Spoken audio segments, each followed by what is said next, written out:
खंड में साथों में आपके आहनापुंज बुलेटिन की शुरुआत धीरज साहू से, क्योंकि यहां पर इनसे जुड़े हुआ एक बड़ा अपडेट आ रहा है। उनके ठिकानों पर अब 5वें दिन भी आयकर विभाग की रेड लगातार जारी है। रांची, लोहरदगा के साथ ओडिशा और पश्चिम बंगाल में जो जानकारियां मिली है उनके अनुसार अभी तक 300 करोड़ रुपए का कैश बरामद किया गया है। इनमें सबसे ज्यादा 220 करोड़ रुपए ओडिशा के बलांगीर से बरामद हुए और वहीं बाकी की रकम दूसरे जो ठिकाने हैं वहां से हुए। रांची के साथ आपको बता दें कि रांची के रेडियम रोड के सुशीला निकेतन बंगला में 5वें दिन भी आयकर विभाग की टीम यहां पर सक्रिय नजर आई। पहले सुबह आयकर विभाग की टीम के अधिकारी बंगले में जाते हुए दिखाई दिए। अब ये कयास लगाए जा रहे हैं कि रांची से भी जो कैश है और जो अन्य कई कागजात हैं उसके साथ आभूषण यहां पर बरामद किए जा सकते हैं। बता दें आपको कि 5वां दिन है, रेड लगातार चल रही है। 300 करोड़ रुपए कैश बरामद अभी तक करवा दिया गया है। तस्वीरें आपके सामने रेड की। ज्यादा जानकारी के साथ हमारे सहयोगी आयुष जुड़ चुके हैं। आयुष, धीरज साहू के अलावा भी क्या अभी तक इस मामले में किसी और का नाम निकल कर आ रहा है?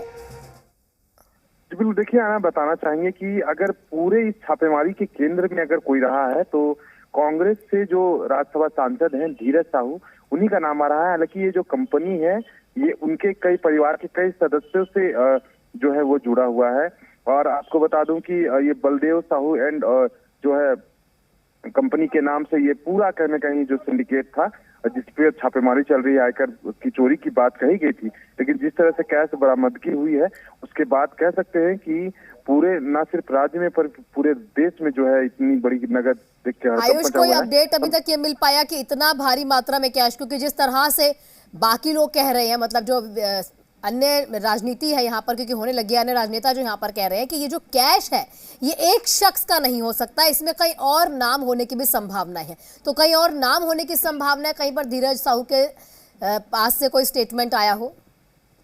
देखिए, अब तक जो सांसद के यहाँ से कोई आधिकारिक बयान नहीं आया है और न ही आयकर विभाग की तरफ से, लेकिन हम ये आपको बताते चले कि जिस तरह से जो राजनीति ने कहीं न कहीं रुख मोड़ा है और ये आरोप लगाया जा रहा है कि सिर्फ न सिर्फ ये धीरज साहू के पैसे बल्कि अलग अलग जो भी राजनीतिक पार्टियां हैं उनके भी पैसे, ऐसे कयास लगाए जा रहे हैं, लेकिन अब तक ये इसकी पुष्टि नहीं हो सकी है। हम रांची की बात करें, सुशीला निकेतन की, तो जो 5वें दिन छापेमारी जारी है और अभी कुछ देर पहले ही जो है गोड्डा के सांसद निशिकांत दुबे ने ट्वीट करके ये कहा है कि रांची और लोहरदगा जो जहां छापेमारी चल रही है वहां पर 20 करोड़ नगद और इसके अलावा 150 करोड़ के आभूषण जो है वो बरामद किए जा सकते हैं। ऐसा उन्होंने जो है कयास लगाया है, ऐसी बात कही है उन्होंने।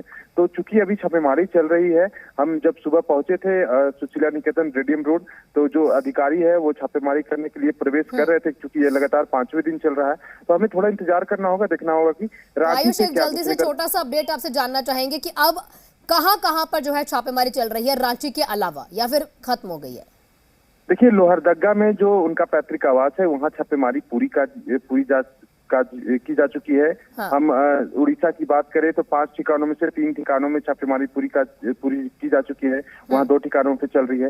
रांची में अभी छापेमारी जारी है, तो ऐसे में कह सकते हैं 10 ठिकानों में से लगभग 5 ठिकानों में छापेमारी पूरी हुई है, 5 ठिकानों पे चल रही है। अब ये कहा जा रहा है कि आज 5वां दिन है, आज ये छापेमारी पूरी की जा सकती है। आना ठीक है आयुष, हमारे साथ जुड़ने के लिए शुक्रिया। तमाम अपडेट साझा करने के लिए आपका शुक्रिया। लगातार आपसे मामले को लेकर अपडेट लेते रहेंगे।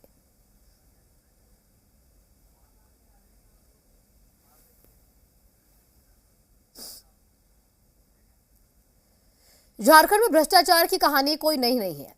चारा घोटाले से लेकर अगर शराब घोटाले तक की बात करें तो भ्रष्टाचार की यहां पर अनगिनत कहानी का हिस्सा